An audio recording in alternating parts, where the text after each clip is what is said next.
Every year since 1989, the Library of Congress has selected 25 films to add to the National Film Registry. The criteria? The films must be culturally, historically, or aesthetically significant. Each week on You're Missing Out, we take a look at one of these films to try and get to the heart of why they were selected and why they still matter. This week, we pay tribute to the films of the late Michael Roemer, particularly his 1964 work, Nothing But a Man. This episode, we're doing something a little different.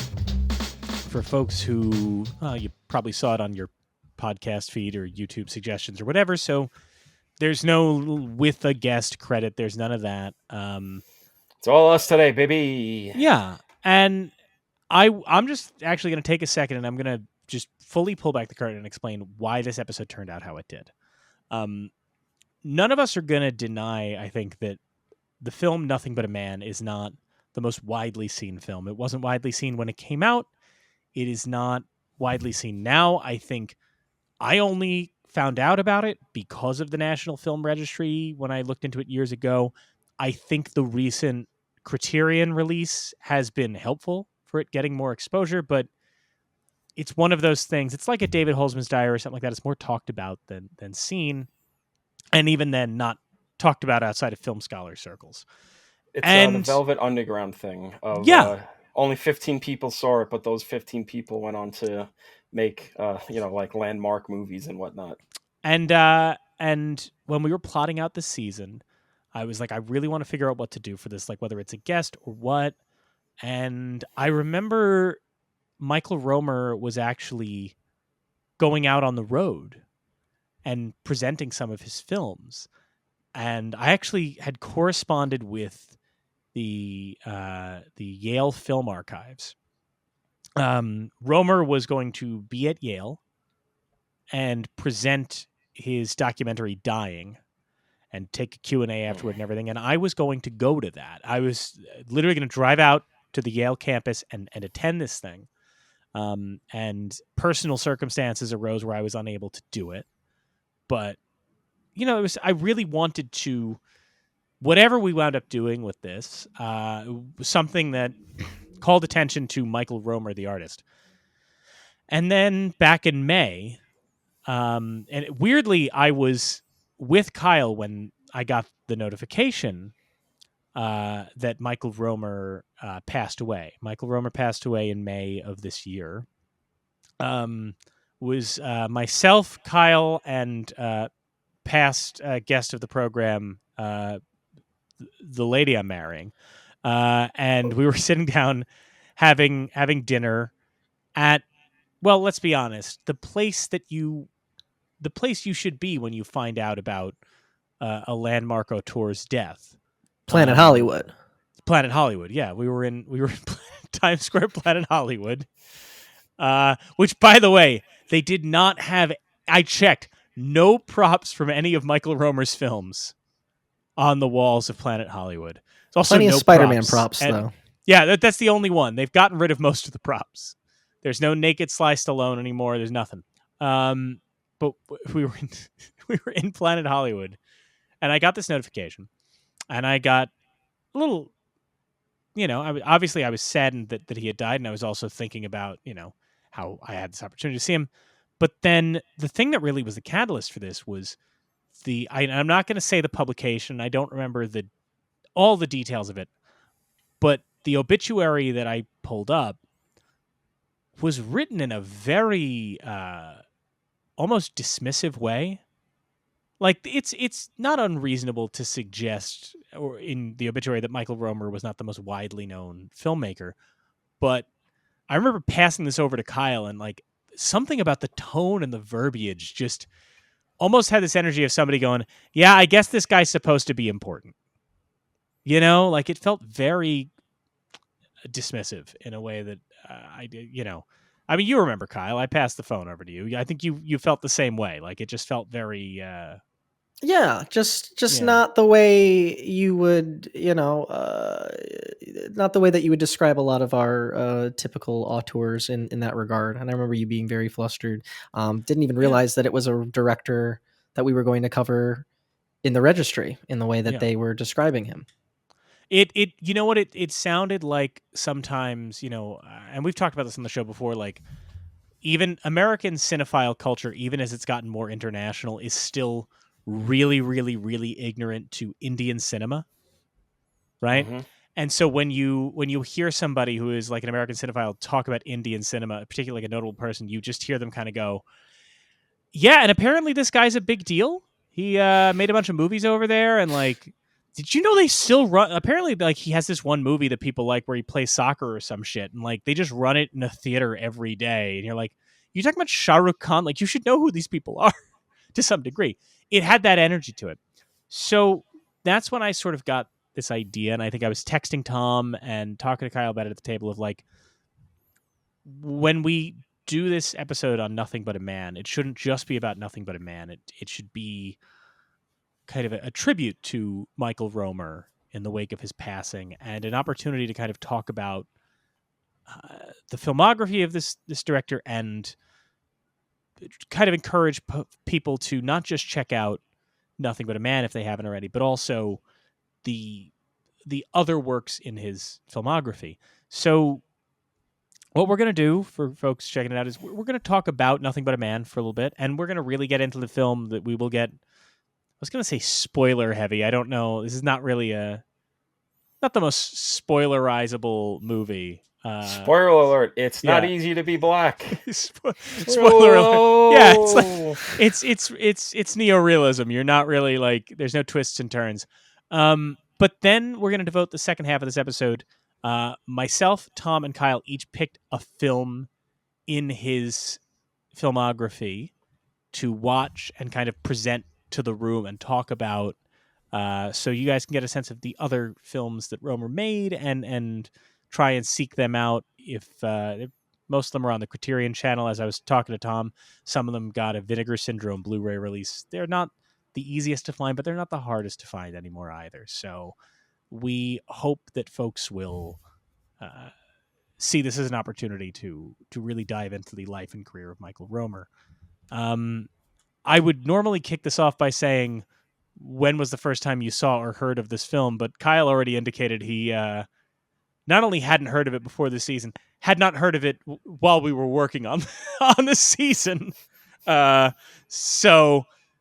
Which is a testament to like this not necessarily registering the way some others do. Tom, did you have any familiarity with this title or Michael Roemer prior to this year? No, definitely not.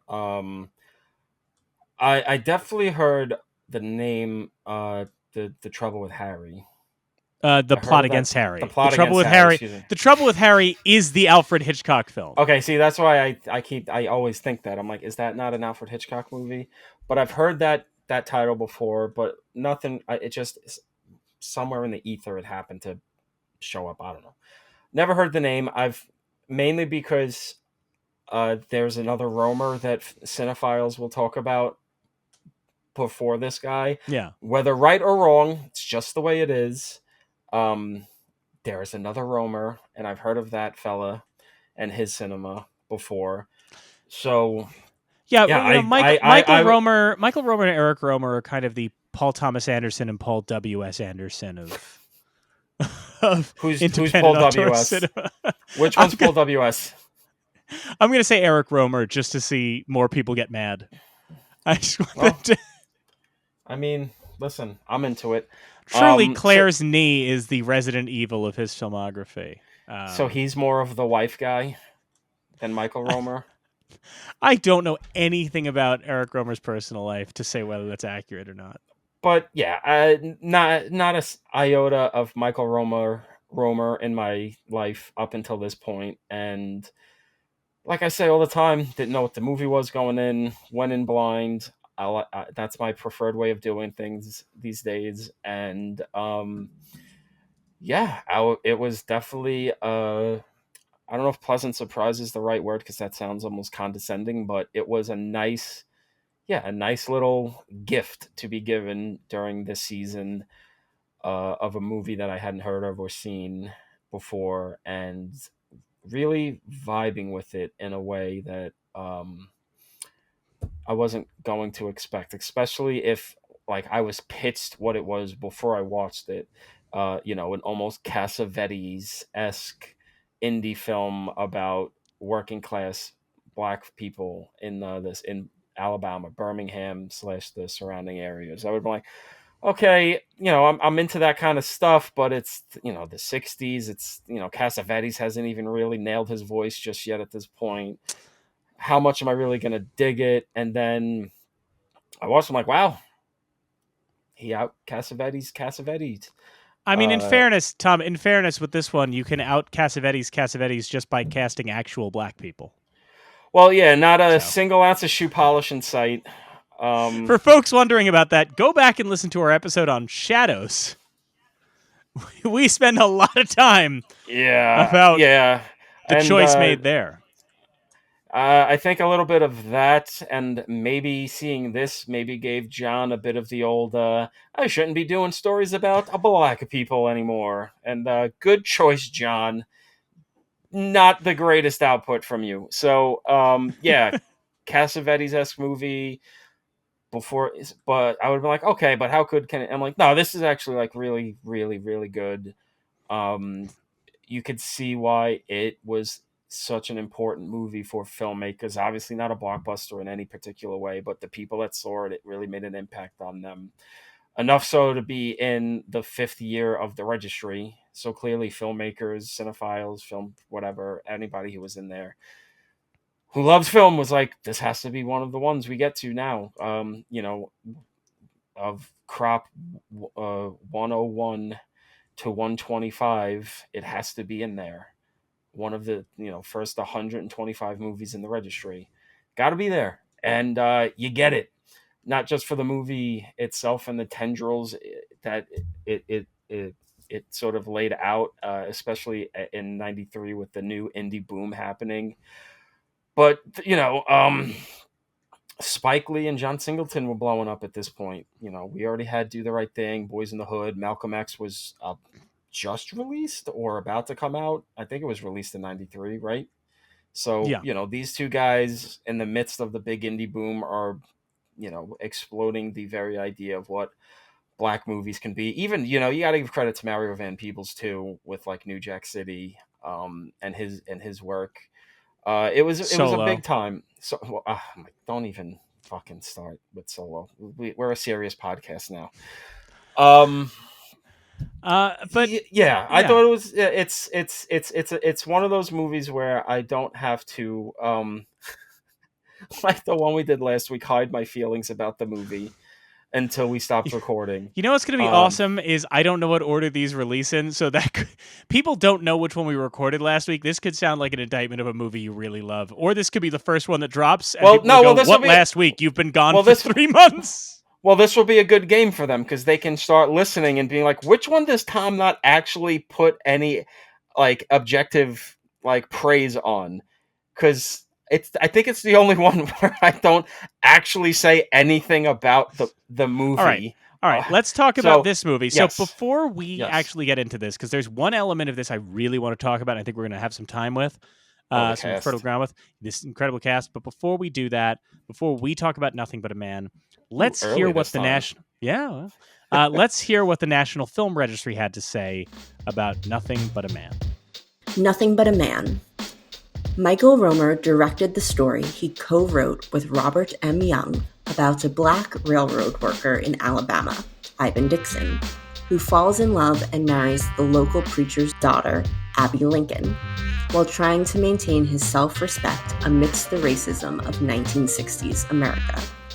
Roemer said he drew on his experience of growing up as a Jew in Nazi Germany and noted, "If you're unemployed, you don't feel like you're a man. At least my generation didn't. That's not black, that's all of us." Its naturalistic and almost documentary visual style and soundtrack of popular Motown hits invites the audience into the lives of its characters to feel their angst and perseverance. So that's what the National Film Registry had to say, and they really do. I mean, I give them credit with that statement in particular. Like, sometimes we joke about how sparse it is. That is one where even if you haven't seen the film, you read that and go, I do actually get why you picked this, Mm-hmm. And that is a good write-up from them. Yeah. That pretty much kind of gets to the heart and soul of the movie. And honestly, the universality might be a difficult word to use for a movie like this. I don't know if you're getting uh, any people that aren't cinephiles to sit down and watch this, but you could get people of our generation, Yeah. or the younger Kyle's age or whatever, that are into movies and watch this and appreciate it, because the themes within are still sadly relevant and specific, but also not specific. It's like he said, as a Jew growing up in Nazi Germany, he could transpose his feelings onto this story, and I think anybody really Yeah. can relate to what is going on with this character in the movie beyond the racial stuff, just either being poor or or being in between jobs, or Not just feeling fulfilled. not feeling fulfilled, having the kind of like the Bruce Springsteen song, having a hungry heart. Not you can't keep your feet in one place for more than a few weeks or whatever, like you need. But I think the kind of central idea of the self-respect thing, that you cannot live in a world of like a capitalistic world and have this, like, I'm going to be a self-respecting man and nobody can tell me what to do and nobody can demean me like this. And it's like, well, got some hard news for you. You're gonna have to eat a lot of shit in the world, especially if you're not on the well-to-do side of the tracks. You're gonna have to go work at gas stations where people can get you fired because they're racist assholes. You're gonna have to go and work in cotton fields and maybe get fired because you say, hey, maybe we should, like, not let the bosses just treat us like shit all the time.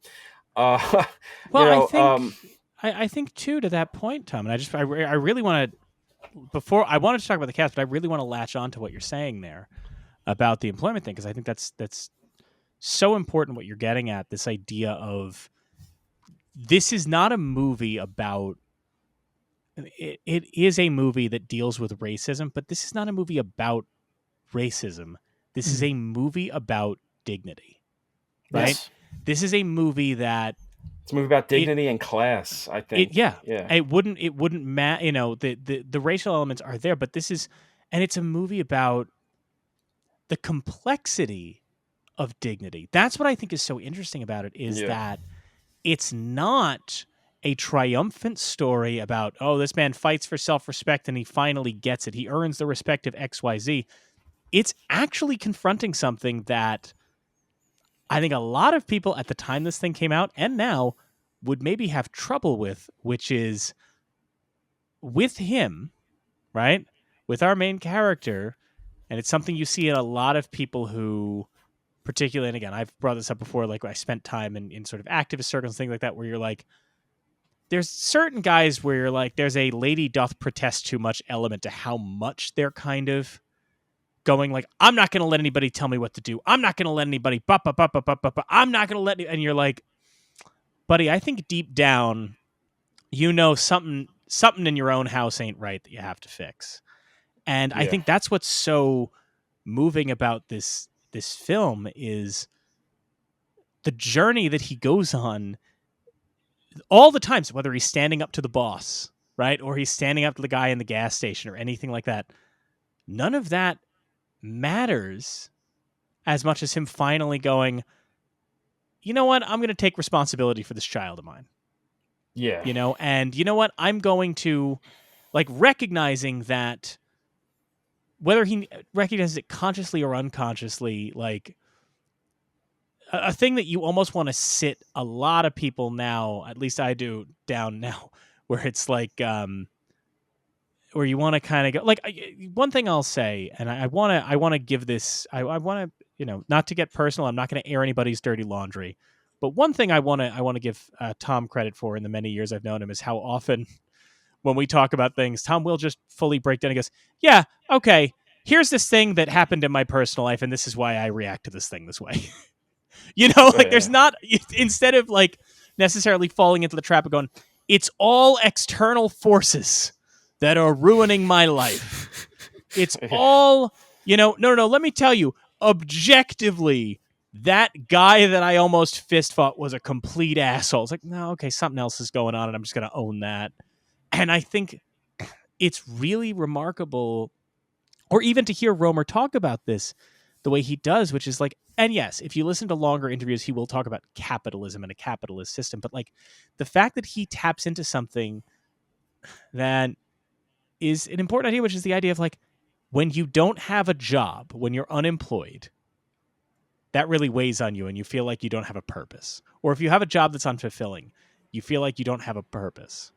And that's again a really important thing to talk about, right? Because all of us kind of went through that when the pandemic hit of like, oh man, it's pretty fucking sweet. I don't have to go to work anymore. And then after a while, you're like, I need to be Well, doing something with my I life. think even more specifically, the three of us all kind of had a similar journey of, even excluding the pandemic, of being at a job that was demeaning and not very fulfilling, and you had to eat a lot of shit. And we all three, in different ways, got ousted in shitty ways. And you look at us now, and nothing's perfect. No life is ever perfect, obviously. But you look at where we all are now, and like, we all have jobs, or at least are in places where we're more fulfilled. And while we may wish we were getting better pay or whatever, we go, well, at least we're not doing that and eating shit. Yeah. We're doing something that's fulfilling, that's not as backbreaking, that we can at least look on with some sense of pride of, we've got this. And yeah, I think and I think, I'm gonna say that it's, a man thing, because whatever, I think we're like of that last generation where some of that thinking is still ingrained in us. But like, yeah, I've been on unemployment twice in my life, and you have fun for a little bit because like, oh, free money for like 6 months, but like after the 2 month mark, you're like, okay, well, fuck, I'm 30 years old now or whatever. Like, I kind of can't keep living like this. What am I gonna do? What the fuck am I gonna do?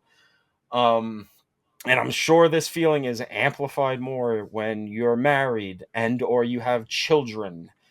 And especially if you're the kind of guy who has been skirting responsibility their whole life and is deciding to actually be responsible for the first time, and oh wait, this is why I've been running from stability my entire life, because it's hard, it's difficult, you're gonna have to really get some mud slinged in your face and wipe it off, and just go back at it.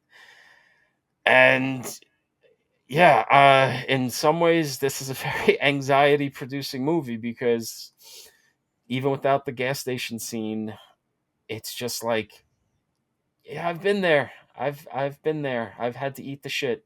I've had to really be in bad places and work through some bad times to get to a place of contentment and being able to accept eating the shit, which then, paradoxically gets you to a fucking job where you don't actually have to fucking eat shit and you feel better about yourself.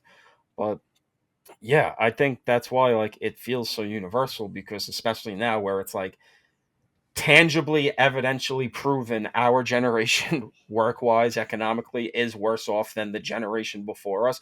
So many people are feeling this feeling of just, well, I can't actually support myself. I can't, if I wanted to, bring a child into this world, because I can't even like live on my own in a comfortable manner, because I don't know if I'm going to have a job next week. I don't know if the tips I'm getting in are going to be good next week, next month, next year. I don't know what the fuck is going to happen. And that's just what life is now for our entire fucking generation, of just, we feel like shit all the time because like, Kyle, yes.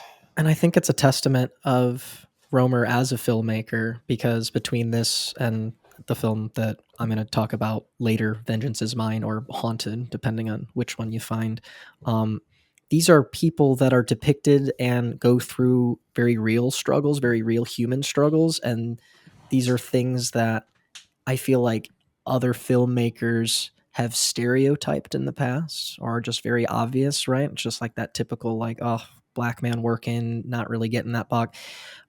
It is very apparent within the first few minutes of this film that this is a filmmaker that understands his characters, is not trying to depict them in like this stereotype way. I did a little research after watching this. And one of the things I frankly fascinated, it seems so simple, but I guess him and Robert Young, when they were like doing research about this, really just sat down and listened to a lot of people's experiences in the South. And again, that sounds so simple, but it's also just like, fuck yes, because here is somebody that comes from something that nobody can fathom, escaped, absolute fucking turmoil in fucking Nazi Germany. And instead of taking that and utilizing that and being like, oh, hey, yeah, I got it bad here or anything like that, taking that and finding ways to create these empathetic characters outside of the comfortable or the familiar that I think other filmmakers would feel easier to gravitate to.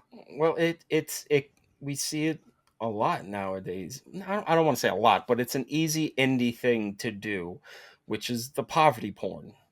It's very easy to garner easy sympathy from an audience from just doing poverty porn because it's, like nobody wants to be poor. So it's easier to see, like, look at how hard it is to be poor and all of this stuff, and just lay it on thick and lay it on thick. And people will instinctively go, oh my God, that's so horrible. This movie's so affecting. Like, it's so good.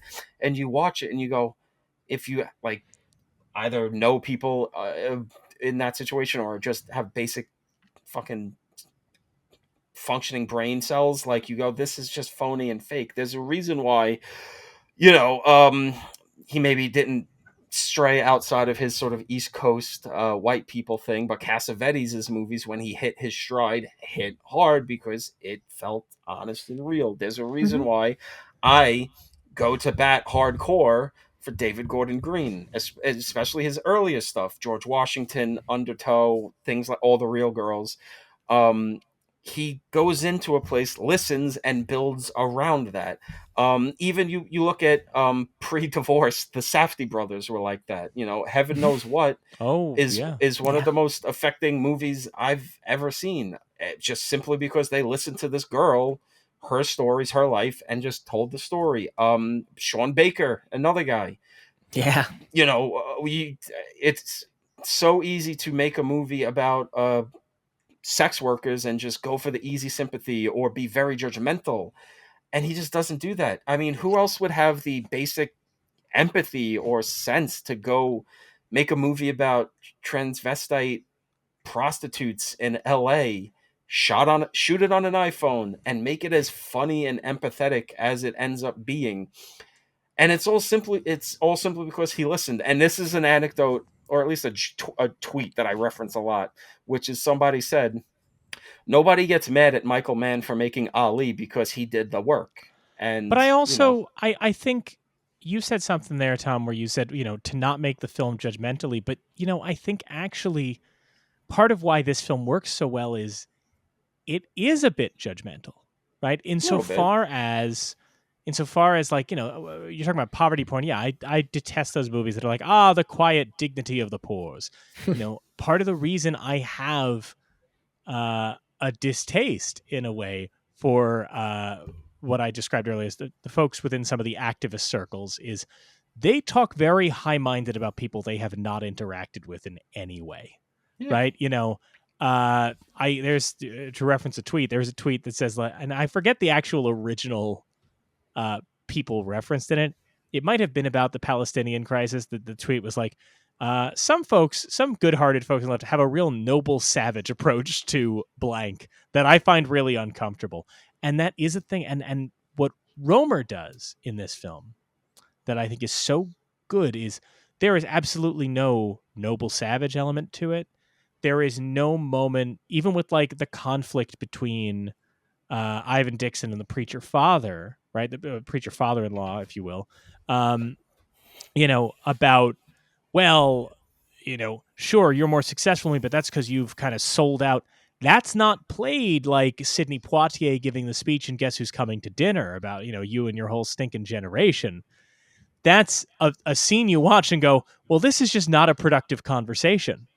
Like you stood on business to your father-in-law, but like you still need a job, which he could give you. And I'm not sure you're doing the calculations here. Oh yeah, I'm not to say that there's no judgment at all, because this is a movie where the guy clearly has an arc of having to shed some of his bullshit. But I think, a lesser movie would really like hammer home the fact that he's a deadbeat dad.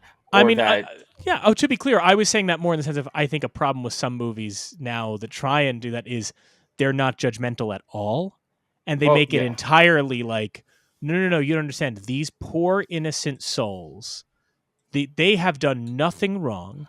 They have never done anything wrong, and it's simply the system. And that's why I thought it was so interesting that the Roemer quote that they use in the registry statement is specifically about, when you are unemployed, you don't feel like a man.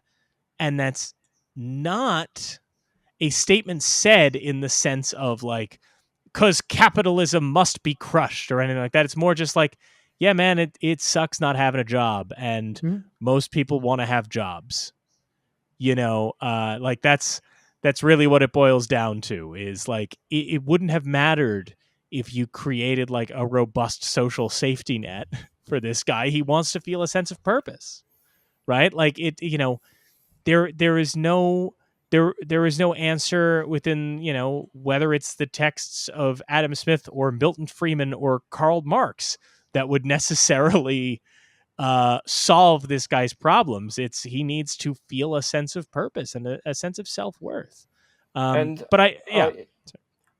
think a big thing that getting at with this, with his sort of arc ending the way that it does in the movie, is that it's sort of getting at a thing that I think a lot of, I could at least say for myself, is a lot of people in positions like that, they have issues, they have family issues, they have father issues, they have inherited traits of, I don't want to be like this guy, and then like you turn around and you're like, oh wait, I am like this guy. And he gets married to his wife quick in this movie, as a sort of like, he meets his father for the first time in probably like fucking 20 years or whatever. They even say to each other, I wouldn't have known it was you. Yeah, I wouldn't have known it was you either. Seeing his father and realizing like, oh right, I am the way I am because I'm his son. Marrying her to try to like prove that he's not this guy, then quickly falling into, oh, I'm acting like this guy. And it's a movie, so it's maybe a little quick and quote unquote pat for a real life situation, but seeing his father die and having a conversation with the woman he spent his last years with, sort of giving him that spiritual awakening, that spiritual acceptance to not be that guy anymore, to unload that from your spirit, is, I think, something that, I put shit out on Front Street, shit that I had to deal with. Like Mike said, I'm very open with when I like the things that happened to me, and like knowing how it affected me. I had to deal with a lot of heavy shit when I was 29, because a lot of shit happened all at once. I reacted, I'm not gonna say poorly. I had a fucking breakdown. I wasn't emotionally equipped for it, and then having to go through the proper emotional work, to really like figure out why I'm like this, why I'm making these decisions, how I got to this place. I think that is what holds a lot of people back. And, as someone that still goes out and drinks and hobnobs with people like this, a lot of people don't really reckon with the ghosts of their past. And that's what, kind of keeps them locked into this cycle. And I think that's another universal elemental thing of this movie is that understanding of the generational trauma, that fuels a lot of the blue collar / poor, working class people from never getting past their current state or giving their children the ability to get past their current state. I do want to focus on one thing though. I want to ask you guys if this stuck out, and I know we're being very positive on this film. I wanted to ask you guys if this stuck out to you at all as odd, because Tom brought up the scene where, obviously, Ivan Dixon's character, his father dies, right? And You mean he's Teehee? speaking. Yeah, well, he's speaking to the woman who was living with him all this time, and I did find it weird that in and amongst her talking about how his father was, she said, "What's really going to bake your noodle is whether the vase was going to fall if I hadn't mentioned it to you." That felt really out of context to me. Dude, And- that blew my fucking mind before. 'Cause Kyle, do you know this? What? Did you pick up on this? I don't know. Okay, so the woman who plays the new girlfriend of his father, right? Okay. Yeah. That's the Oracle from the first Matrix movie. The first two Matrix movies. The first two Matrix movies. What the fuck?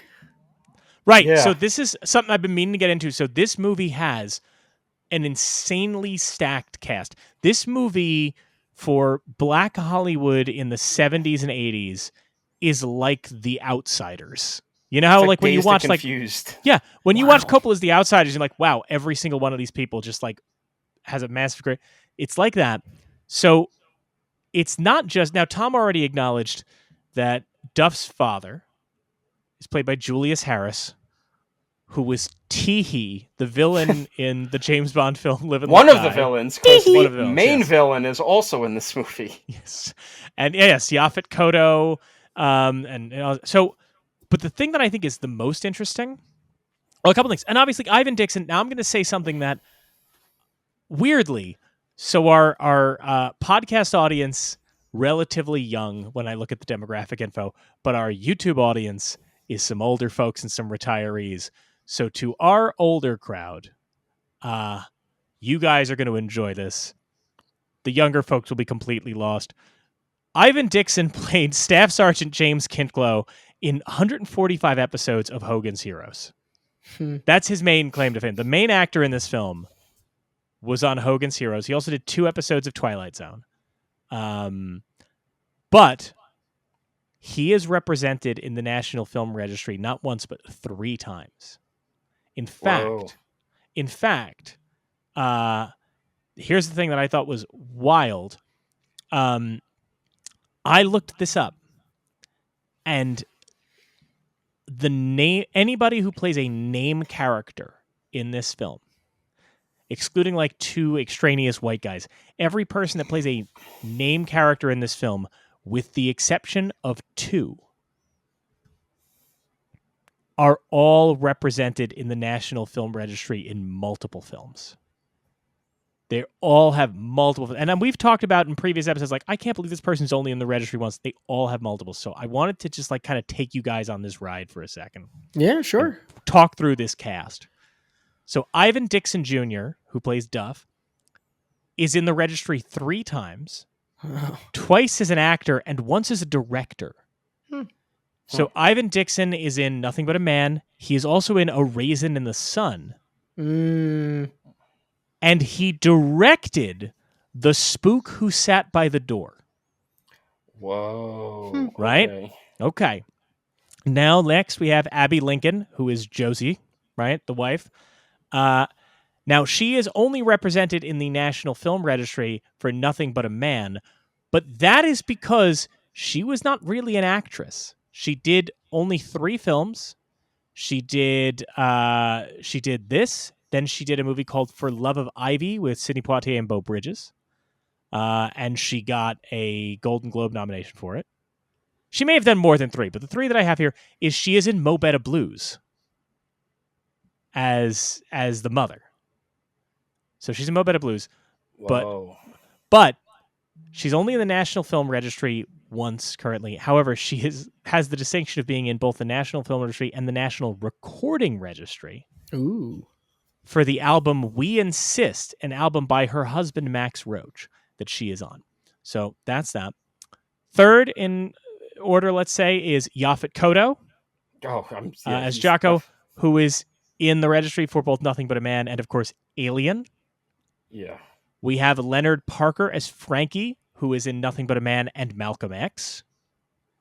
The other one Okay. who is only represented in the registry once is Stanley Green as the Reverend, who is in Nothing But a Man. But other notable credits are Cotton Comes to Harlem and The Wiz.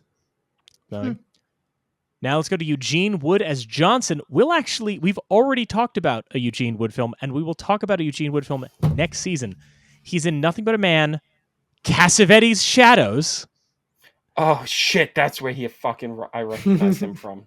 Hey, get ready to recognize him again. Next season, he's in The Cool World. 3 times in the registry. Julius Harris as Will Anderson is in Nothing But a Man, Superfly, Alambrista, and To Sleep with Anger. Hell yeah. As we noted, Gloria Foster as Lee is in Nothing But a Man, The Cool World, and The Matrix. And then That's so cool. as Josie's mother, Mrs. Dawson, Gertrude Jeanette plays the wife of the Reverend in the registry twice for Nothing But a Man and Shaft. Yeah, I mean, it was like first time I watched it, preparing for the show. Obviously you see Yaphet Kotto, you see Teehee, and you go, okay, these are very distinctly recognizable guys. Yaphet Kotto is in so much stuff that we either we watch in perpetuity or just you're always discovering in new things. I watched Across 110th Street for the first time a few months ago. But yeah, watching it this afternoon before recording as a refresher, I don't know why it hit me this time, but I'm just watching it and I'm seeing the girlfriend. I'm like, is that the fucking Oracle? And I looked it up and I was like, holy shit, it's the fucking Oracle. Would you say that revelation perhaps baked your noodle? It did bake my noodle. It made me bend my spoon. And then you had to change your appearance to hide from Agent Smith, but you chose an appearance that looked kind of like how you already looked, so I'm not sure how good you are at hiding from Agent Smith. Well, listen, there's a lot of Agent Smiths. Eventually he's going to get you. That's kind of the point of the movie. Just one of those weird things when they're like, I had to change my appearance to hide from Agent Smith. I chose another person in my age range.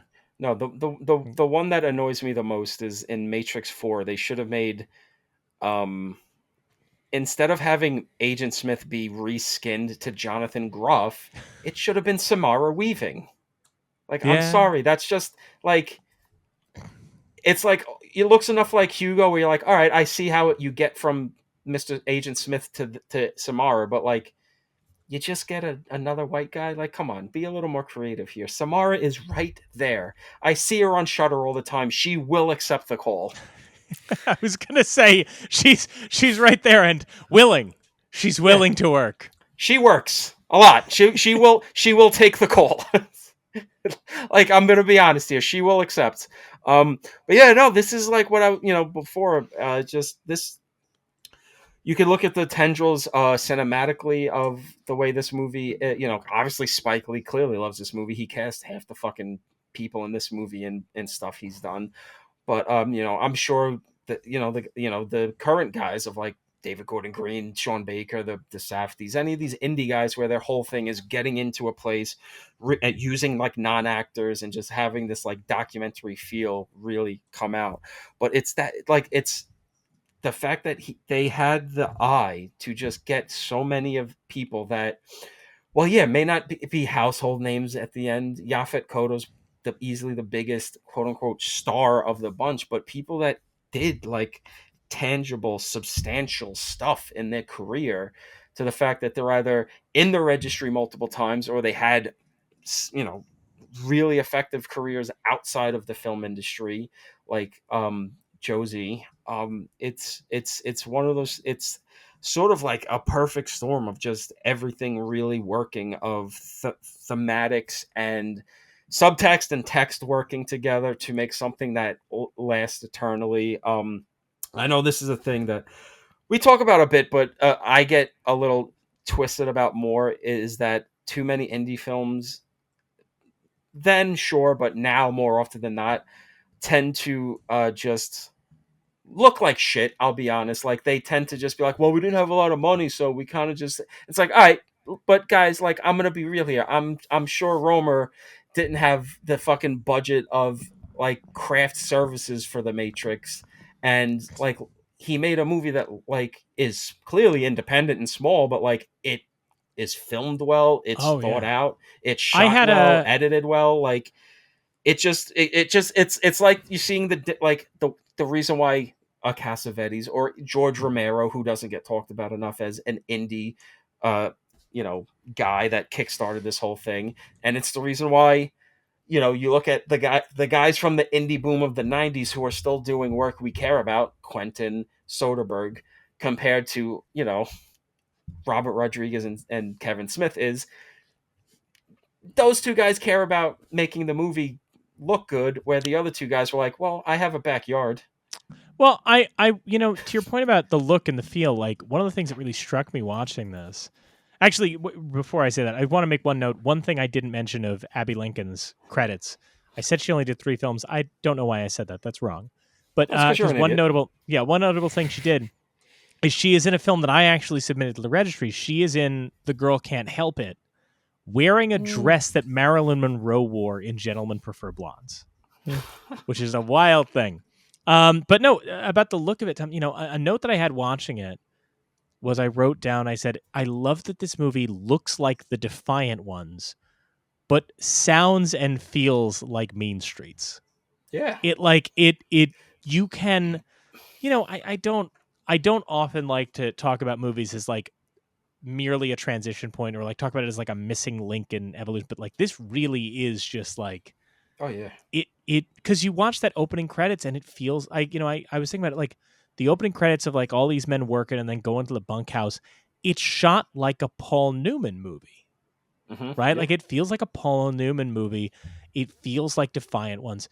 It's not just that it cares about looking good, right? But it's lit visually. It is trying to evoke a Hollywood movie, but the energy of it feels like Mean Streets. And it's a little bit jarring in a way to kind of see something that feels so scrappy and neorealist, right? Yeah. That is also shot with the energy of a Newman film, a Curtis film, whatever you want. Like it's really Well, it's just striking. it's that thing that drives me crazy about independent movies that use their small budget as a crutch to not look good. It's that you can use tricks to make a movie look good. I'm gonna jump to a movie that um dominated my end of year rankings last year when we did our little like Academy Award stuff. Is look at Hundreds of Beavers. Mm-hmm. They had like 3 beaver suits, so they had to, smartly figure out the camera angles to make it feel like there's more than 3 fucking beaver suits. And it's a thing that, before he really got out of control with his budgets, even though the movies are good, Cameron was still using Corman tricks on aliens. They had like 3 or 4 alien suits. You watch that movie, it would blow your mind to think back like, all right, there's only like 4 aliens in any shot at a time. There are ways, if you plan it out, think ahead, and especially if you're trying to invoke a place without lavish production design. Oh, we're building sets, we're doing this. We're going to a place. How do we get the energy?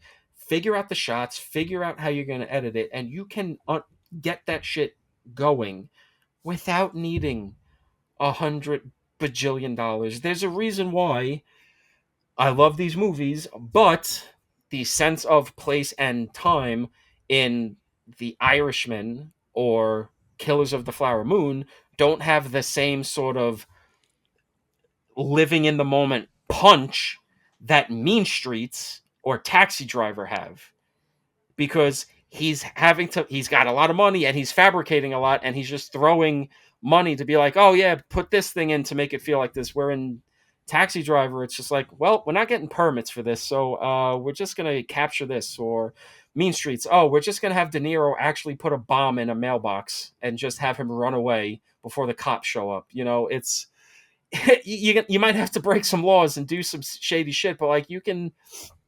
Independent cinema doesn't have to equally mean bad cinema. You can make cinematic cinema with independent funds. You just have to fucking work hard. And Roman worked hard. Like, it's clearly a movie made by a guy who knew what he was doing. I mean, and the thing about it is that I really appreciate it is it's never showy, right? No, never. It's never didactic. The fact that, I said there's the exchange he's having with the father-in-law. There's that quote about, like, you've been stooping so long, you don't even know how to stand straight no more. And you're like, that's not delivered with hysterics. That's not delivered with some over-the-top, like, oh, this is the checkmate of the scene. Like, there's some good lines he fires off, right? And there's some stuff that, like, a different filmmaker would maybe, like, make, like, the centerpiece. And instead you watch that scene and they have their argument and you're like, well, no one's in a better place than when this started. No one's winning here. Or the one that really drops the pit in your stomach, at least to me, is that moment when the sort of foreman at the job goes, this boy has got something here he wants to tell y'all about the unionization thing. Right? Yep. And you realize, like, oh, you just fucked yourself. You overplayed your hand and you fucked yourself, right? Yep. And then a thing that Roemer does so well is, that scene, the unionization scene goes horribly for him. And then immediately we see Duff driving past children, right? And we get to watch him kind of sit with the idea of, like, well, it's not even like we necessarily see him have a singular thought you can pin down of, like, well, I got to be a provider, or, well, I got to make the world better for these children. It's more just like that thing that happens to all of us from time to time, which is like we see something and it makes us introspective, but not in any particular way or lead us to any conclusion. Just like, oh, right, life exists. And you're just kind of stuck with that bummer feeling for a bit. I love that. It's really something kind of special of a movie, honestly. You said Criterion. It's got a Criterion. Yeah, it's got a. I got it. Blu-ray. Yes, sir. I got it right here. It's I'm definitely gonna pick that up when the 4K digital master, approved by Michael Roemer. It's got an introduction to Michael Roemer interview program, conversation with Roemer and Robert M. Young. Oh, you get a booklet in here. You get all kinds of happy, fun stuff in the old Nothing But a Man Criterion. Definitely. Why would you say it like that? Please, there are children listening. It's also on Tubi if anybody doesn't want to get a Criterion or. But yeah, I think this is a very special movie. I think this is one that, we're gonna be doing our end of year ranking soon for this year's crop of movies, and while I won't go so far and say it'll be winning anything, because I need to go through and really, like, look at everything, but I do definitely think it's going to be one that's represented a lot in my if not winners, like runner-up slots, in consideration slots, because I think from top to bottom, I think this is a really impressive, important movie, and we've dealt with a lot of important movies even 5 seasons into this so far, and we'll be getting into them plenty more as the years go on with this show. But important movies don't always hit, especially if they're like 60 years old. Things age out. I don't think this is aged a single day. I think this is just as vital and important as it was when it was released, maybe even more so because now more people can actually watch it. And yeah, I'm definitely glad this is, this is one of the movies that I'm glad we got in, that's in the registry, that's helped expand my cinematic language, really, just my history, my knowledge. I'm glad it's there, and I'm glad I watched it. And I guess this is the point where we will. Well, Kyle looks like he's got a. I'll just say Say the only. something out there, I'll and then just. we'll- I'll just say the only thing that I can really add is I appreciate, this is a collection of American films, and I find it so striking that one of the strongest representations of American life at that time is created by somebody who really has objectively no skin in the game. Not somebody that's trying to romanticize the American life, not trying to, portray them in a way that's not, that's unbelievable. It really is just, hey, I've felt like an outcast. I've never properly felt, like I've belonged, and let me find ways to Well, put that in a film and have it resonate. So that three Well, white guys can be it's sitting here talking about, their struggles too. but it's one of those things that we've seen throughout the show, and even just film history, that there is something to the fact that an immigrant can sometimes make a more incisive American Mhm. movie than an American can, that they can have that fresh perspective to see more clearly than an American might be able to see. And this is another example of that. And I Well- think it's why movies are so special. And I think I'll do a bit. I was going to talk a bit more about Roemer and his interviews as we moved forward, but I will just say there is something really moving in one of the special features in the Criterion where he's talking about why he got into cinema, and he talks about the impact on him of everyone he knew who died in the camps. Hmm. And in talking about creating film or creating art of any kind, but particularly film, he says, the object makes you real. If there's no object, you don't exist. And that seems to be the ethos throughout his filmography.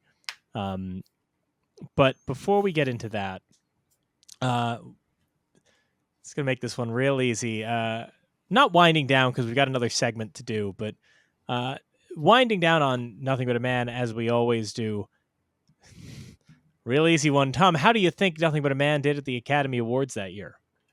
0. You're correct, but just I want you to think about Nothing But a Man in the context of what was nominated for Best Picture that year, because it's a wild one. The Best Picture nominees that year were Beckett, the play about the English king, and the no one rid me of this meddlesome priest, that whole thing. A little picture called Dr. Strangelove. Oh. Another little picture called Mary Poppins. No. Mm. A forgotten film that I think is good, Zorba the Greek. And the winner for Best Picture that year, My Fair Lady. So, Hey, I like it. I like You My know. Fair Lady. I'm not opposed to it, but it is just weird to think about like My Fair Lady in the same time as this. What if they did My Fair Lady Returns? 'Cause remember they did Mary Poppins Returns? My Fair Lady Returns. I Doctor like that. Strangelove Returns? Oh, They did never almost see it did coming. that. They did. Mary- They almost did Son of Strangelove. We talked about this. Dr. Strangelove Son of Afterlife? Strangelove. We talked about I need Son to of bring that Strangelove bit because back. I said Roberto Benigni should play Son of Strangelove. You And should then I just pulled get a gun on Benigni. you?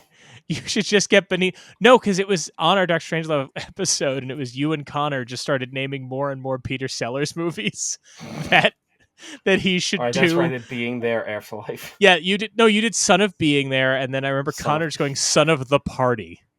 I was just delighted by that. So that was our conversation about Nothing But a Man, but now we're going to talk a little bit more about Michael Roemer and his filmography.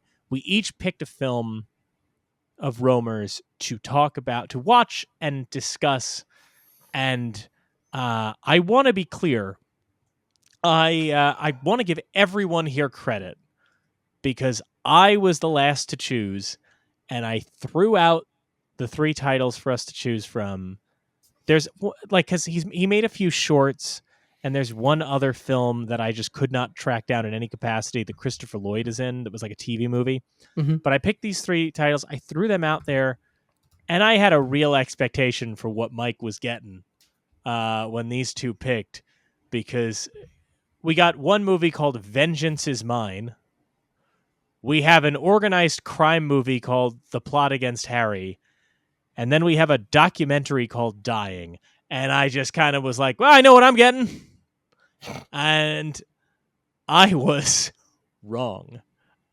So we'll tell you folks what what we all picked to watch in a sec. But I just wanted to take a second, talk about Michael Roemer. We talked about his history a little bit. The registry statement talks about him growing up in Nazi Germany. He fled Germany as an 11-year-old on the Kindertransport. And that was when he traveled across Europe, and he came to the United States at 17. He met Robert Young in college. By this point, film already meant something to him. He has a quote that I really enjoyed, which is, the reason I got into film was I didn't believe what was happening on the stage anymore, and I wasn't a good poet, and I wasn't a good painter. He said, I didn't see many films until I came to the United States. To prove that I existed, I had to believe what I saw on screen. And that's when he goes into that statement about the object makes you real. Interestingly enough, even though, we're talking about a fiction film he made, the movies he talked about that were very moving to him were documentaries. He cites in one interview, Best Boy, the Academy Award-winning documentary about dealing with a son with Down syndrome. And the other one he cites is Frederick Wiseman's Hospital, which we will talk about next season on this show, as having a real impact on him and wanting to do things like that. The 2 made... so once he teams up with Robert Young, they made a pair of documentaries for NBC. But after NBC didn't air the first documentary, they were like, well, we're done doing this. And that's what sent them to the South. To ostensibly, Robert Young wanted to make a movie about the civil rights movement, and that ends up becoming Nothing But a Man, which is what we just talked about. To hear Roemer talk about it, it sounds like Young was very much like, I want to make a movie about the civil rights movement. I want to do something activist and important, et cetera, et cetera. And Roemer was just like, I'd like to set up a camera and observe people as they are. Like, I want to make a movie about how people really are, as opposed to like, I want to make a movie that like sends a message. And you watch Nothing But a Man and go, well, what could this guy do next? Surely something in a similar vein. And I'm here to tell you guys that what did he do next is very much not in a similar vein. Because I'm up first to talk about the Roemer film that I watched, which is The Plot Against Harry, a very Jewish crime comedy set in New York. That is, as I texted Tom, it's like Cassavetes meets the Coen brothers. There is so much Coens in this movie. It's very bizarre. It is a film. So again, I was talking about this before. It did get a Blu-ray release from, of all places, Vinegar Syndrome. If you guys are home media collectors, it got a home media release from Vinegar Syndrome, but it's not an exploitation film, nor is it pornography. So who could say? It was made, and it didn't even get a proper release. It played at a festival or two in like 1970, and then does not actually get a proper theatrical release until 1989. Right?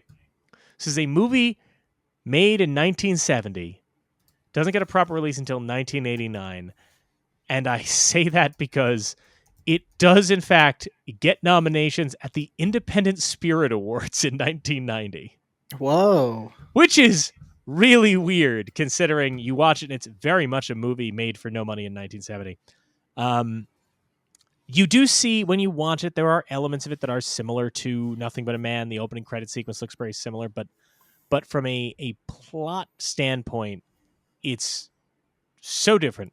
We are focused on the titular Harry, who is he was locked up in prison for about 9 months, running a numbers racket. And when he gets out with the intention of like resuming the old criminal racket, he discovers that the racket just doesn't exist anymore. It just got absorbed by like a larger criminal syndicate. It's like weirdly, to bring up another season 6 film, it's like if in Force of Evil, John Garfield went to jail, came out and was like, all right, I got to save my brother's numbers racket. They went, no, the mob absorbed it already. So what do you want to do now? That's kind of the plot against Harry. And he discovers that this business, this like event hall that was a front for his numbers racket is actually doing good business now. So he just decides to run the event hall. And so this kind of drama about this like mobster crook guy trying to get back to normal life is intercut with a bunch of like weddings and bar mitzvahs and that are just happening at this event space that he now does legitimately run as a legitimate business. It's really good. And it's also, again, thematically with Nothing But a Man, it is about like he ends up running into his daughter who he was estranged from, and now she has a child of her own, and he's trying to reconnect with his family, right? And it's like, well, what do I do with my money? How do I repair my legacy? Like, how do I reconnect, right? How do I find my place in this? And that is something that does feel thematically similar to Nothing But a Man. And I think they both appeal to me the same way because, as Tom has heard me rant many times, there's a certain type of movie I don't have patience for because I just want to go like, just go out, like I just go shave and call your kid. And both Nothing But a Man and The Plot Against Harry kind of hit that same note of like, yeah, no, I get it. You were in jail. You were a real dirtbag. You're getting like called before Congress. Like, this sucks, but also like, just shave and call your kid. It's a really cool flick to watch. I mean, you do feel elements of the Safdie brothers in it. You feel elements of a lot of these kind of, even more so than Nothing But a Man, I might argue. Like Tom was talking about like that 90s indie boom, right? That 90s like quirky indie crime comedy thing, that bottle rocket energy, that like, oh, we're dealing with crooks, but it's like kind of funny.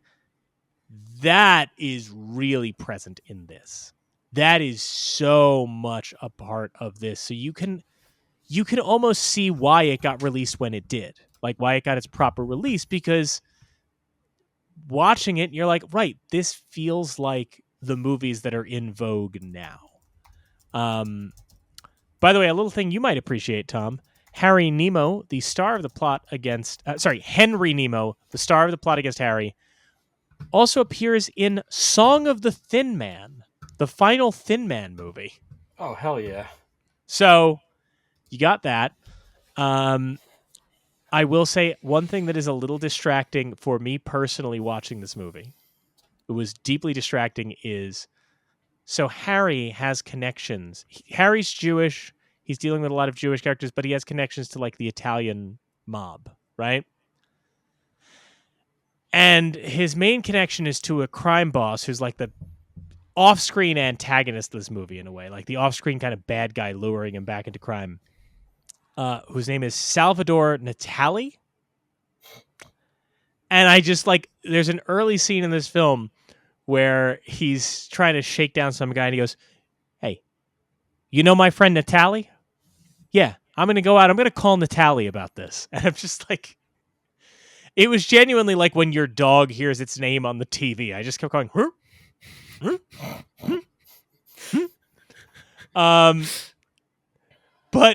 but it works because it does lead to one of my favorite little jokes that Roemer puts in this film, which is slight spoilers for anybody. At some point, Harry gets called to testify before Congress, and he's being pressed to talk about his connections to Salvatore Natali. And yet he keeps having to address one of the commissioners who's pressing him, right? He keeps having to address him. And of course, the commissioner's name is Commissioner Vitali. And it's just a real nice bit about, where us greaseballs wound up on both sides of the law. I do want to take a moment. Yeah, I really recommend Plot Against Harry to people. I think it's on Criterion Channel. If you love that 90s indie boom, if you like the Coens, if you're looking for something like that, it's certainly a more successful version of that kind of film than a lot. And it's the progenitor of a lot of that. Plus, if you did watch Nothing But a Man, it's very cool to see that contrast with Plot Against Harry. I did want to take a second to talk about the release of Plot Against Harry, because, again, I think this is fascinating. It's released in 1970. Or, I'm sorry, it's made to be released in 1970. It doesn't get released until 89. So I want to take a second to talk about, I often talk about how things fared at the Academy Awards. I would love to talk to you guys about how this movie shot in 1970 fared at the 6th annual independent, or not, maybe not 6th annual, sorry, the 1990 iteration of the Independent Spirit Awards. Let's talk about this. It was up for 6 nominations. It was nominated for Best Feature. Would you like to hear the other nominees for Best Feature that year? I would love nothing more. The winner was The Grifters. Of course. Okay. The other nominees were Pump Up the Volume. Okay, that's To actually a really Sleep good movie. To Sleep with Anger, which is a fucking masterpiece. Wait for this, Tom. And again, Michael Roemer's 1970 The Plot Against Harry was up against Pump Up the Volume, The Grifters, To Sleep with Anger, and fellow Independent Spirit Award Best Feature nominee Henry Portrait of a Serial Killer. Whoa. What an insane lineup. Wow, I honestly I don't even know how you pick that out of that selection. Jesus Christ. But also, and again, I really like The Plot Against Harry, but it's like, to be clear, wildly unfair to even pit the 1970 independent film The Plot Against Harry against shit like Henry Portrait of a Serial Killer or To Sleep with Anger. That's like if you took one of those like great ball players from the golden age of baseball, but brought them back to life and went, hey, would you like to play against Shohei Ohtani right now? You're like, no, they can't do that. They're on their 5th cigar this hour. Like, it's also just crazy. not fair. It's also just funny because Henry Portrait of a Serial Killer was also like Plot Against Harry in that it was filmed and then just not released for many years, because that movie was shot in like 85, 86, something like that. And it was one of those cases of just like, well, we can't give this a rating. And they go, well, what do we need to cut? Like, there's nothing. This movie's just evil. Like, there's no way to edit this to not be a miserable fucking experience. The only thing that delights me about that too, and then I'll read the other nominees. The other thing that delights me about that is just considering, if were I to host the Independent Spirit Awards that year, do I just, because Henry Portrait of a Serial Killer is there and The Plot Against Harry is there, do I just commit to a David Letterman Uma Oprah bit where I just keep going, Michael Roemer, Michael Rooker, Michael Rooker, Michael Roemer, Michael Roemer, Michael Rooker. The other things it was nominated for, it was nominated for Best Director for Michael Roemer, which lost to Charles Burnett for To Sleep with Anger. It was nominated for Best Actor, but lost to Danny Glover for To Sleep with Anger. Okay. Ben Lang from Plot Against Harry is nominated for Best Supporting Actor. Loses to Bruce Davison for Longtime Companion, a film I was unfamiliar with. It was up for Best Screenplay, which it lost to Sleep with Anger. Now, I want to stress, To Sleep with Anger has won Director, Actor, Screenplay, and yet they gave Best Picture to The Grifters. I don't know. But here's the best one. Plot Against Harry, a black and white film from 1970, was nominated for Best Cinematography. Tom, please guess what it lost to. I don't know. Henry Portrait of a Serial Killer. Wild at Heart. I mean, yeah, that deserves the win, but also like that's just not fair. It's like, That's what I'm saying. Like, I'm happy it got the nominations on its release, but do you remember that? Maybe you don't. There was when Conan O'Brien hosted SNL, they did a sketch where they made him play like the greatest Irish boxer, right? And it's like and the whole premise of the thing is it's like he's the greatest boxer from when boxing was all white, right? Yeah. And it's Conan with a curly mustache doing like the fighting Irish logo fist, just going, "I'll butter your biscuit, I will. I'll boil your taters, I will. And then they go, and his career ended when boxing was integrated. And there's just this black boxer just starts beating the shit out of Conan O'Brien, who is so flimsy and barely just wailing on him, and blood is flying and all of that. That's kind of how I feel when I read these nominations for Plot Against Harry. It's like when you read again Henry Portrait of a Serial Killer or To Sleep with Anger, and it's like, well, yeah, because they could do this now. If you tried to screen To Sleep with Anger in 1970, the audience would have just exploded. They couldn't have handled that then. Oh my dude! If you showed Henry Portrait of a Serial, they literally would have thought they were watching a snuff film. Yes. That's you. If you screened Wild at Heart in 1970, somebody in the audience would have gone, "Is this witchcraft? What have you done?" It would have been like the train coming at the screen. They would all be like, "Ah!" Any event, seek out the Plot Against Harry, folks, if you haven't. But then Roemer does a big pivot after Plot Against Harry. And again, really can't believe this isn't the film I got saddled with. When the text came in and Tom said, "I'll take this one," I genuinely responded with, "Are you sure?" Oh boy, I wish I reneged on this one. I did give you a synopsis. So Tom, why don't you talk about what Roemer film you watched? Yeah, really wish I fucking reneged on this one. Not because it's bad, because oh boy, is it effective. I picked Dying, his 1976 documentary where he films 3 people dying. Jesus. And, 3 people dealing with cancer. They each, them and their families, react in different ways to the, horrific act of atrophy that everybody is going to face at some point in their life. Can't wait to deal with this. There's always a 45. God, this movie fucking sucked. Not in like a bad way, but just like I can't believe, like I'm never watching this ever fucking again.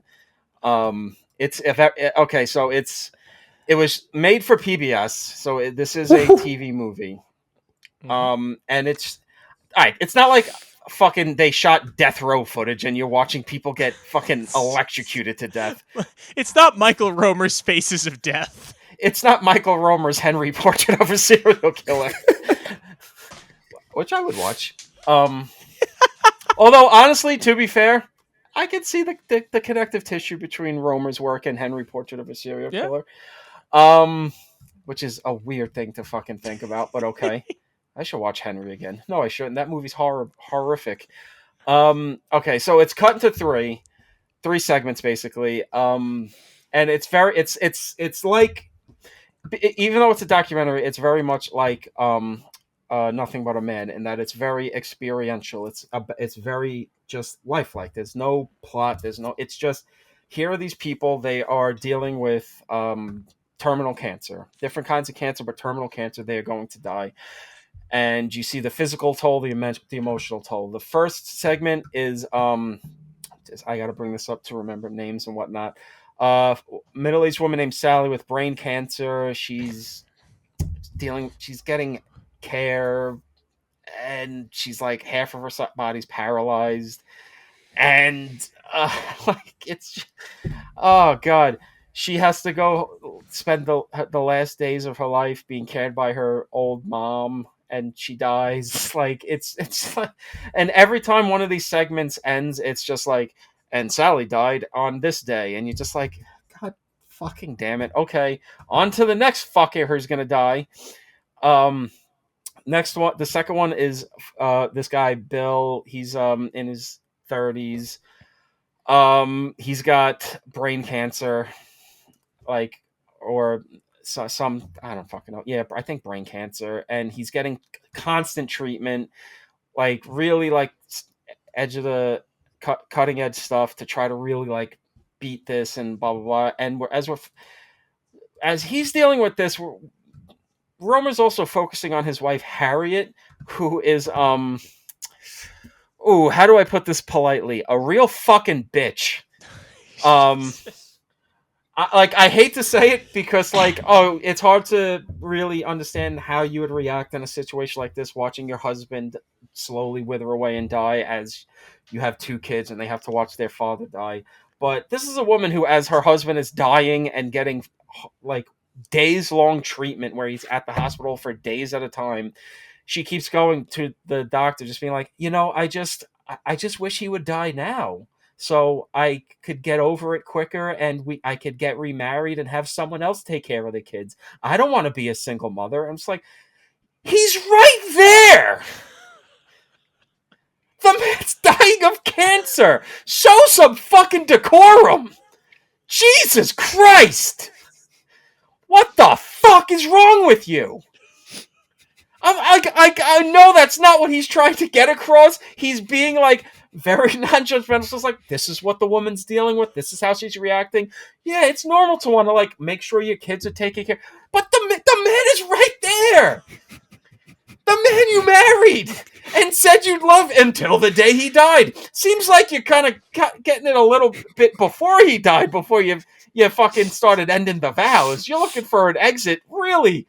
Or an exit ramp before the fucking end of the line. I was really fucking mad watching this woman. Fuck you. Jesus Christ. What a bitch. Like, I'm sorry, but it was insane. Oh my God. And this guy is such a nice man. It's like he feels bad that he's making his wife deal with him having cancer. It's like, I'm sorry, I have cancer. What a fucking burden to you. And then Bill dies. Oh God. Oh, and then the next one is actually, it gets back to just being sad and not making me mad. This one is just sad. It's about a 50-year-old black man who's a reverend, and he's got, surprise, surprise, incurable cancer. Oh, but no. He's actually trying to like make the best of it. He's trying to look at the silver lining. Like, I've lived this life. I'm a preacher. I got married. I have these kids. I have grandkids. I've lived a very fulfilling life. I'm going to live the life the best I can until I can't no more. And you see him, he's sick. He's lost a lot of weight, but he's still alive. He's still active. He's preaching. We see him preaching, and it's very like, okay, like, you can have some grace in the face of this stuff, unlike fucking Harriet. And then it cuts to him not being able to live with it. He is in bed, basically an invalid, having to be taken care of every single thing. He has to be fed. He has to drink. People have to give him his drinks. He's got to be bathed in bed and he's, just an absolutely ignominious end to what seems like a very great, honorable life this man led with his family around him, and he's, still trying to live, to the happiest of his abilities, seeing his grandkids and, being like happy that they're like around and like seeing them turn into fully functioning humans and everything. But it's just not a graceful thing. It's just, each one of these segments is just very much, and knowing the backstory of Roemer now, like he survived the death camps of just like, yeah, death happens. It's not glorious. It's not a pretty thing. And even, not to say cancer's a natural thing, but you get sick and you die. That's sort of the natural order of things. Is even that, can be just as upsetting and horrific to watch, as seeing the footage that was captured of people in the concentration camps when we liberated them. And it's like, man, it really is an incredibly affecting movie. You see the connective tissue from his own personal life and from Nothing But a Man. Really, just the way he shoots Nothing But a Man translates pretty perfectly to documentary, and the way life can just crush you, and that there is no real dignity, but you have to you can either choose or choose not to live as dignified as you can in the face of never-ending indignities. And yeah, that was Dying. So glad I picked this movie. I Sure do would have loved think to have watched a movie about a Jewish man getting into hijinks, but oh well. I do think, though, because as I mentioned, when he was this year, mere months before he passed, he was at Yale screening Dying. Like, he was taking Dying out on the road and kind of screening it for people, and whether that was done intentionally, with knowledge of one's own mortality or impending mortality or what, I do think that is a really profound. Yeah. It wasn't his final film, but those being his final screening appearances is a really profound, I think, way to close out your cinematic legacy. Absolutely. Was not his final film, though. After Dying, as I mentioned, he made what I believe is a TV film called Pilgrim Farewell in 1980, starring Christopher Lloyd. And then he had one more film in the tank, which Kyle snapped up for this conversation. So, Kyle, why don't you talk about the other Roemer film that you watched? Yeah, sure. So I watched Vengeance Is Mine. Technically, it was originally titled Haunted, but during the re-release or the redistribution in the last couple of years, it since has been known as Vengeance Is Mine. It was released in 1984, similarly to Dying. It is also a PBS film, which was crazy, via the series American Playhouse. This film involves a woman named Jo. She returns back to her childhood home on the East Coast. She's dealing with a marriage breakup, clearly doing, I imagine, what we have all done in our lives, where we have a giant life moment. We go back home and say, hey, things will be okay. I'm just going to go back home. It'll be exactly as good as I remember it, and things will be fine. Wrong. This woman, throughout the film, finds different ways to reopen wounds that I don't think she even had.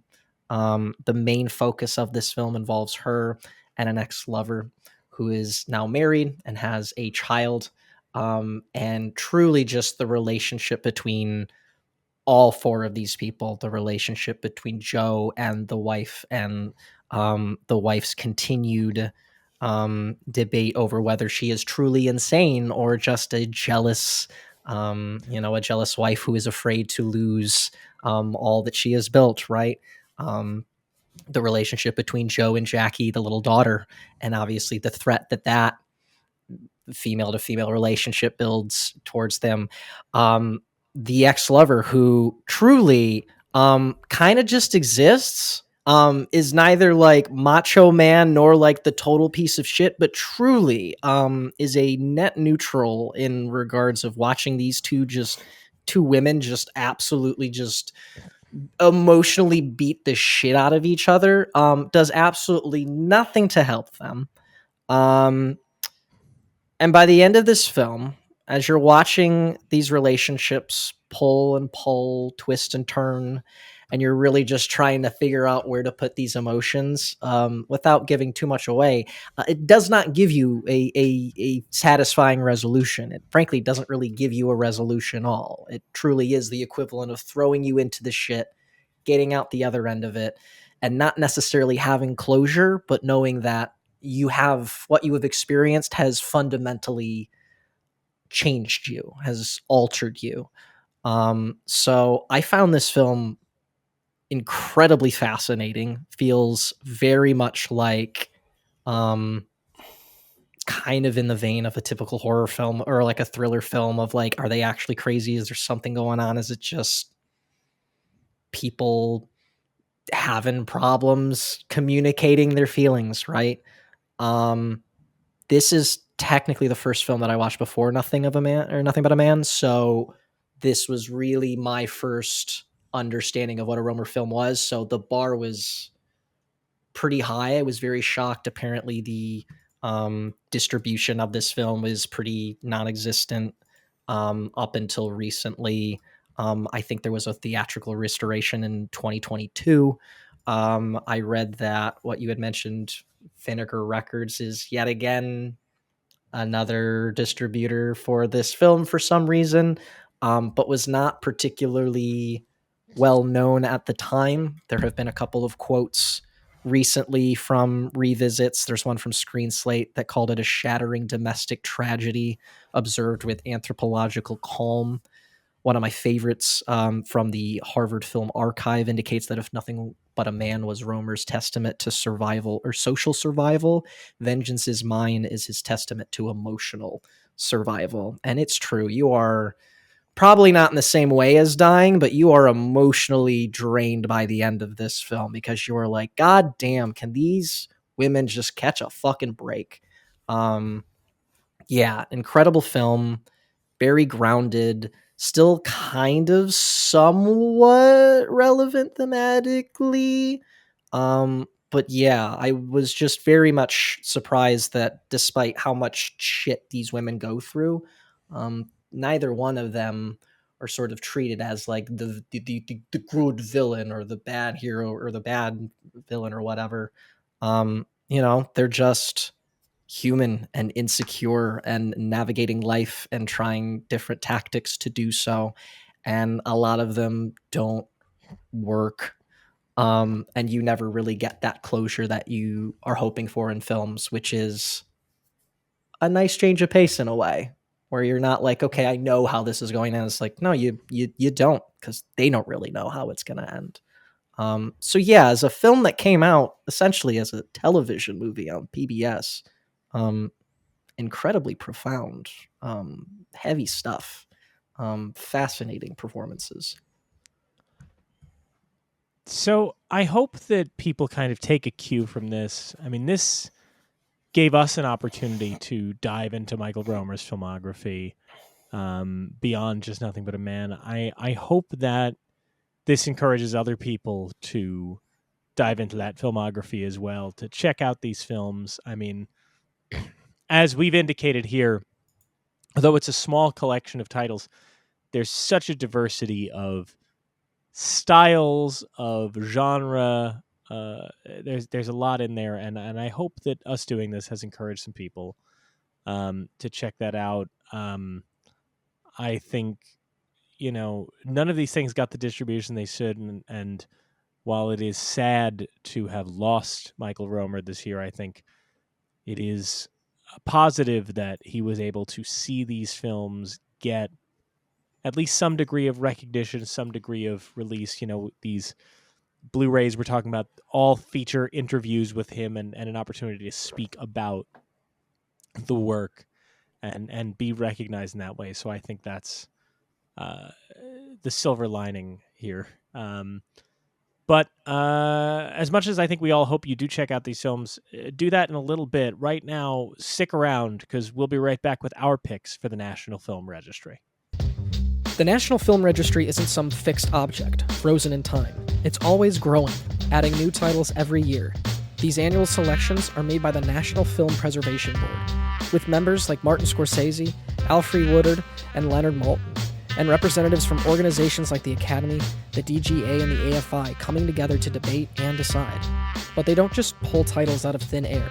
They pull from the public, people like you and us, who can submit their nominations for the registry in a form on the Library of Congress's website. What we do, at the end of each episode, is have Mike and Tom pick films not yet in the registry that they feel should be, inspired by that day's topic. At the end of each season, those films will be formally submitted to the National Film Registry for consideration on behalf of You're Missing Out. Here are today's picks. So I'm going real out of left field on this one. We talked about all of the films and the filmmakers, where you can feel the influence of Michael Roemer, and Nothing But a Man. And the registry pick that I have, you cannot feel the influence of Michael Roemer on this one. It would be safe to say, but it got me thinking, because one of the things that is special about Nothing But a Man, and we talked about this, is sort of the universality of it, and the fact that, like, while the racism is a factor, it's not just reducing these characters to a pat stock kind of character. It's not it's not othering them in any kind of way. And the other thing is, of course, talking about Nothing But a Man from the element of, like, this is a movie that, like Tom says, the Velvet Underground effect, like, not a lot of people saw it, but now with hindsight we can see all of the people who did see it, it had a profound impact on them, right? It's this movie that when you see the title, on a list, I think whenever they were announcing the registry picks, back when this came out, people would look at the title and go, "What the hell's that thing? What do you mean that? No, well, why are you putting that in before blah, blah, blah, blah?" And this all got me thinking of another film, with a how do I put this? An interesting legacy in terms of it is, Nothing But a Man is not what you'd call a cult movie in the way we understand it today, but it is in its sort of influence and space.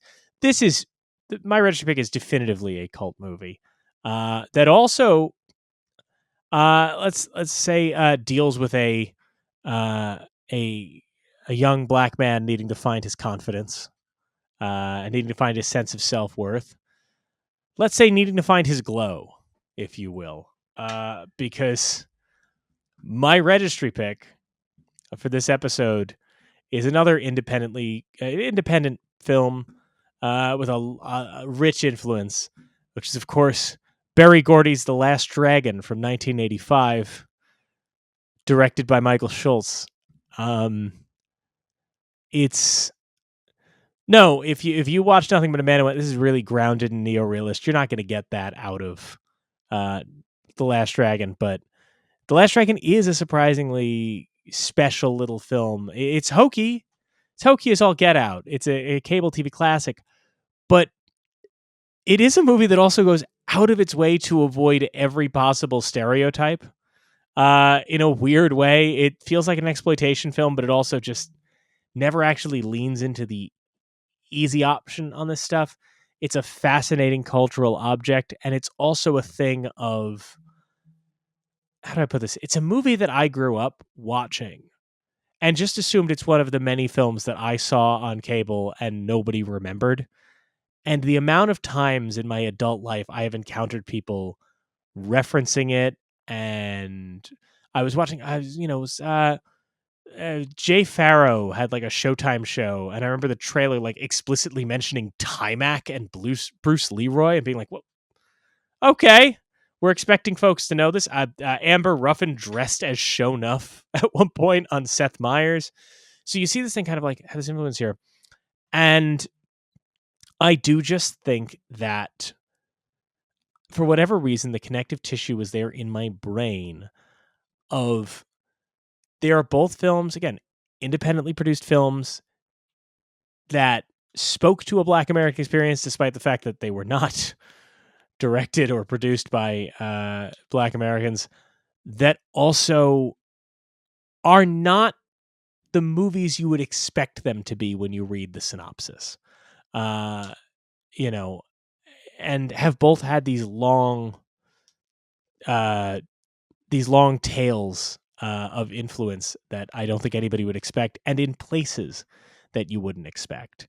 So my nomination for the National Film Registry is The Last Dragon from 1985.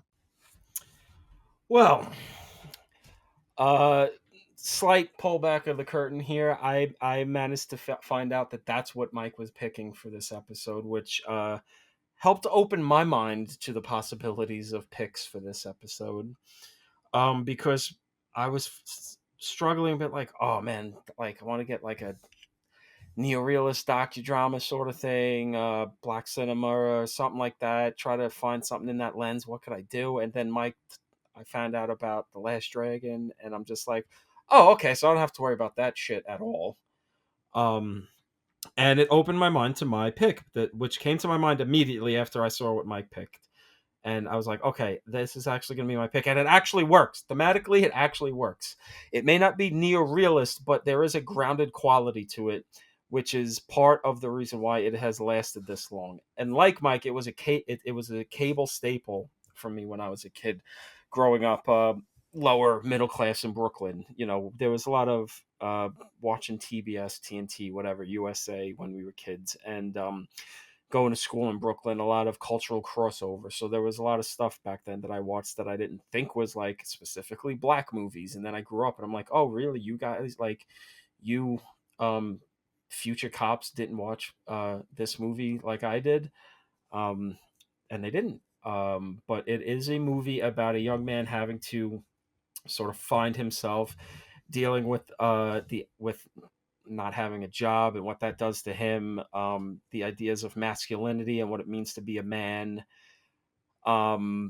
just the cultural landscape of black life in America, and in this specific neighborhood, the way different characters interact and how these neighborhoods have different types of characters, hierarchies, whatnot. So I picked Friday, the F. Gary Gray directed Ice Cube movie, but I actually think it works. I think there is some thematic connective tissue here that makes it work, and I think Friday is one of those movies that is a cultural classic.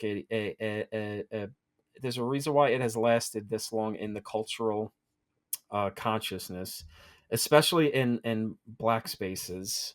It's not docudrama, like I said, but there is something to the way Ice Cube's script and F. Gary Gray's direction captures Compton, this specific block of Compton, without ever, like Mike says in The Last Dragon, without ever veering into stereotyping or caricatures. It doesn't really get into the gangster stuff. There's the drug dealer, but he's a fat guy with jerry curls driving an ice cream truck. They make reference to the gangsters. They say Debo won't put this shit with the guys around the block, basically referencing either the Crips or the Bloods or the Pyrus or whatever. There's so much stuff from this movie that's still referenced to this day. Bye Felicia, you got knocked the fuck out. People referencing Debo as like, somebody who's a thief. Oh, this guy's pulling a Debo. He's Debo. Oh, this fucking guy Debo'd my fucking bike. And just, I think it's one of the, as we've got, every year we do the new registry picks episode, and we get more and more like, interesting, they're getting to these kinds of movies, or even like Criterion Collection just putting like House Party into the collection. You go, oh, okay, we can actually put up these movies that seem like quote unquote low class crass comedies or what have you, and there's actually cultural worth to these movies. And I think there is a lot of heart and intellect and, yes, humor in Friday that has kept it a perennial favorite, a movie that keeps people up at night, it seems like, hungry for another entry. We want Chris Tucker back. You need to make one more Friday movie. I think without Nothing But a Man, I don't know if we get a Friday. I don't know if we got The Last Dragon. And I think connecting these two movies to Nothing But a Man is fitting. Honestly, I think it's fitting, especially with the way so much of the cast of Nothing But a Man ended up being in such populist, entertaining, iconic movies after doing that movie. So I'm putting up Friday. I think it fits. I think it's the funny populist B-side to Nothing But a Man's A-side on the vinyl. So that's my pick, and I'm sticking with it. Next week, Dr. Von Joy joins us on the show to talk about Yankee Doodle Dandy. World War II, we have the Office of War Information that's headed by Elmer Davis, who's a CBS News journalist, and he has this phenomenal quote that the easiest way to inject a propaganda idea into most people's minds is to let it go in through the medium of an entertainment picture when they do not realize that they are being propagandized. And like, that's our starting point in like 42. So this film is definitely in that vein of like, here is the America and the spirit of America and the idea of America that you need to carry in your heart. Get these songs stuck in your head because you are a Yankee Doodle boy or girl, and go forth, my American child, right? You're Missing Out is a production of Neon Night Media. It's hosted by Mike Natale and Tom Lorenzo. The show is produced by Kyle Lampar and edited by Mike Natale and Kyle Lampar. More information about our hosts and guests are in the show notes. Thank you to Amanda Rush for our social media, and all of you for checking us out. If you're listening right now or want to take the show on the go, every episode is available as an audio podcast. Follow You're Missing Out on Spotify, Apple Podcasts, or wherever you get your podcasts. If you like what you hear, please leave a review and a rating. It helps folks find the show. Want to watch the show or watch some of the films along with us? Great, that's why we're doing this. Don't leave us alone out here. Check out our YouTube channel. We've got video versions of every episode, uploads of some of the National Film Registry titles we're discussing, commentary tracks, and live streams. And once a month, I'll be uploading some content that's exclusive to the YouTube channel. So be sure to click subscribe and hit that little bell to be notified as soon as new stuff goes up. Because, let's be fucking real, I ain't sticking to a goddamn schedule. So thanks for joining us, and we'll see you next time. And we'll see you next time. And you'll see us next time. Because we don't watch you, you're watching us.